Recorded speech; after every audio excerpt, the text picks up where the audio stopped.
देखो इसकी कहानी बहुत अच्छे तरीके से शुरू होती है। हमको पता कि यूरोप में धीरे धीरे सुधार आ रहा है, अब वहीं से कहानी पकड़ेंगे। फ्रेंच रिवॉल्यूशन में अपन ने देखा था 1789 में कि राजा को हटाया गया और वहाँ पे कॉन्स्टिट्यूशनल जो मतलब उसको एक देश बनाया गया है ना, जिसमें संविधान होगा, एक चार्टर होगा, उस हिसाब से काम चलेंगे। अब क्या हुआ, इस बात को, ये जो फ्रांस की जो हवा थी ना, पूरे यूरोप में फैली। भाई कोई के घर में कछु हो रहा, पड़ोस में हवा तो लगती है, जहाँ घर में जो होगा। दूसरे पड़ोसी देशों को लगी कि यार फ्रांस में तो ना राजा हटा दो, देश ना रिपब्लिक होगा। दूसरे देशों को हवा लगी। अब दूसरे देश क्या करेंगे, जब वहाँ राजा हट सकता है तो यहाँ क्यों नहीं। सही बात। तो पहला असर ये हुआ फ्रेंच रिवॉल्यूशन का, the French revolution and the idea of nation. आ रही बात समझ में ना, हम क्या बताना चाह रहे हैं। फ्रेंच रिवॉल्यूशन से लोगों को आइडिया मिला नेशन बनाने का। बात क्लियर।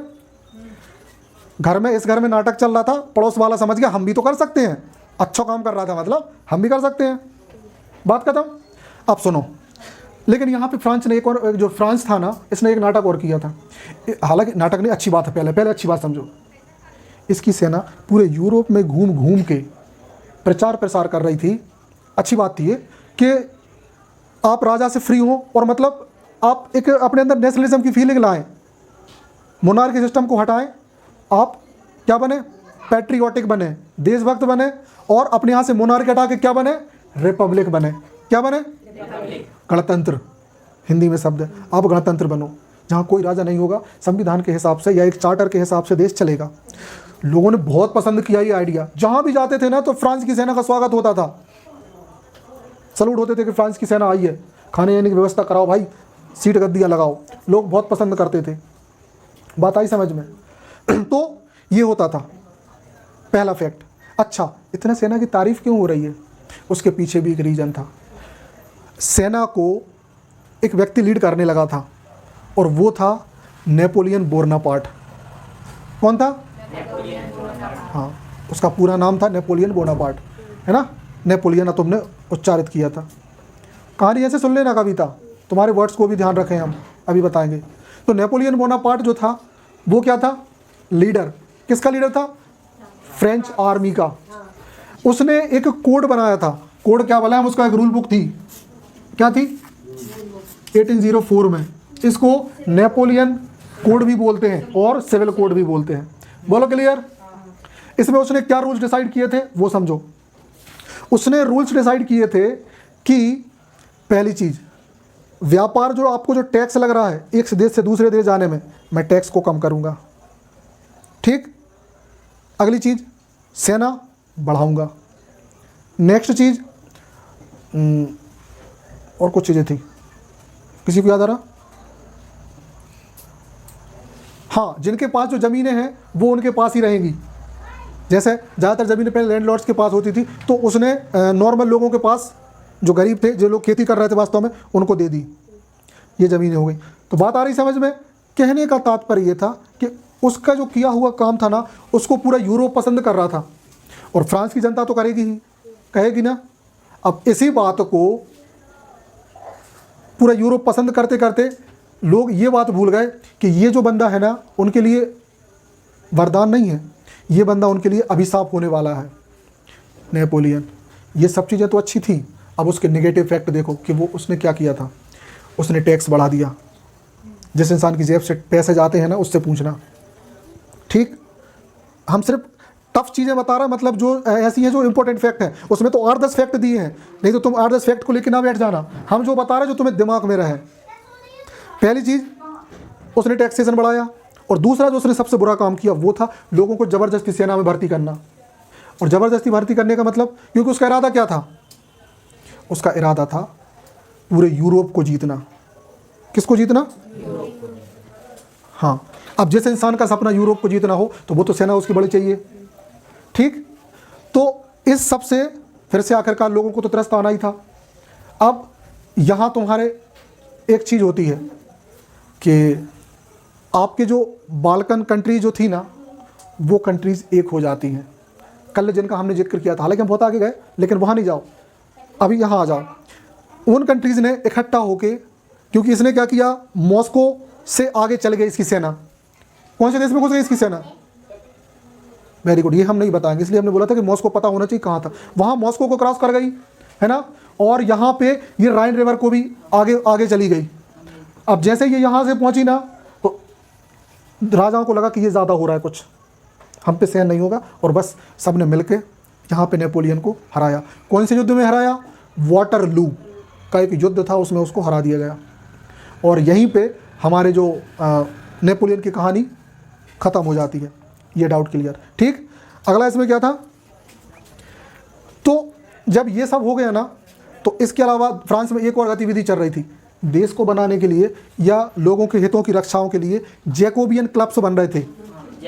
हाँ, जैकोबस है ना, जैकोब्स क्लब जो थे, हाँ वो क्लब बने थे। अच्छा, इन क्लब्स का मेन काम क्या था?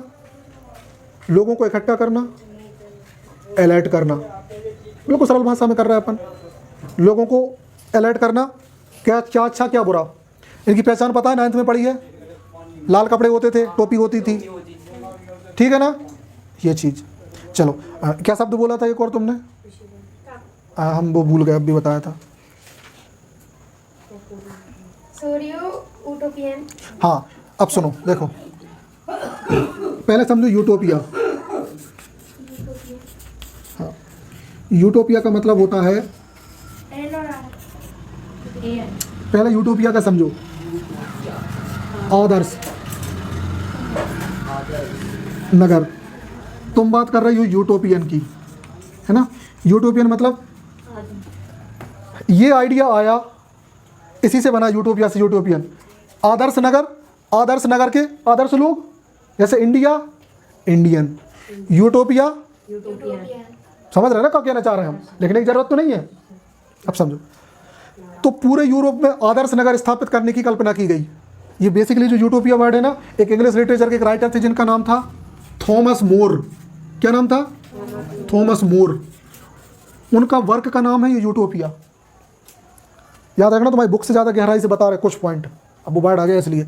अच्छा, और तुम्हारा आगे बढ़ता सोरियो, तो सोरियो ने भी यूटोपिया के बारे में बताया है, इसलिए वहाँ पे सोरियोज यूटोपिया लिखा है। क्लियर? बात करता हूँ। तो पूरे यूरोप में आदर्श नगर स्थापित करने की कल्पना की जा रही थी कि यूरोप में क्या हो, आदर्श नगर हो, अच्छे नगर हो, जहाँ पे हर व्यक्ति को खाना मिले, हर व्यक्ति को ये हो वो हो, सारी सुविधाएं। क्यों? अब इसके पीछे ऐसा लोग क्यों सोच रहे थे? क्योंकि पहले 2-3 वर्ग थे। देखो, एक क्लास स्ट्रगल बताना भूल गए। बताना क्या भूल गए? आ गया देखो, है ना। क्लर्जी मैन सुना है नाम? हाँ हाँ, नोबल्स, नोबल्स है वो, नोबल्स, ठीक है ना। ये नोबल मैन नहीं, वही था सही, नोबल मैन, ठीक। और दूसरे क्या थे? एक तो ये था और दूसरे थे पीसेंट, है ना। इनको ये भी बोलते हैं सर्ब्स। हम टफ से वर्ड बता रहे, थोड़े घबराना नहीं। सर्ब्स भी बोलते हैं। सर्ब्स मतलब होता है ऐसे बंधुआ मजदूर। बंधुआ मजदूर सुना है? नहीं सुनो, ऐसे समझो, हम है मान लो कौन, जमींदार साहब। अब हमने तुमको यहाँ काम पे लगाया अपने यहाँ, अब तुम जिंदगी भर हमारे यहाँ काम करोगे, तुम्हारा बच्चा भी करेगा, उनका बच्चा भी करेगा, पीढ़ियाँ करती रहेंगे हमारे यहाँ काम। हालांकि इसका मतलब खेतीहर होता है, खेतीहर मजदूर, लेकिन वो उससे जुड़ा है इसलिए हमने बताया। बात खत्म? हाँ, ठीक। तो इस सिस्टम से सबको फ्री होना चाह रहे थे सभी, और ये लोग सिर्फ 5% थे, 95% यही लोग थे। बोलो क्लियर? इसमें और देख ले कुछ बचा लायक हो। तो इससे फ्री होने के लिए इनने ऐसे देश बनाने चाहे जहाँ के इनके लिए हक मिले। लोगों ने प्रयास किया, इनके लिए प्रयास कौन ने किया? वो एक व्यक्ति और बता दे, बीच में वो और आ गए थे, हालांकि उनका योगदान थोड़ा कम है, इंपॉर्टेंट है लेकिन वो थे मिडिल मैन। समझ रहे बात? मध्यम वर्ग, middle man, businessman, educators, teachers, जितने भी पढ़े लिखे लोग थे, मतलब एजुकेटेड, इनका ही बड़ा रोल है ना। एजुकेटर्स, सॉरी, हाँ, एजुकेटेड है ना, पढ़े लिखे लोग, ये बीच में थे। चलो ठीक है, बस इनका इंट्रो अपने को देखना है, ज़्यादा इसमें कुछ खास अपने लिए हमको लग नहीं रहा। देखें इसको, सम अप करें।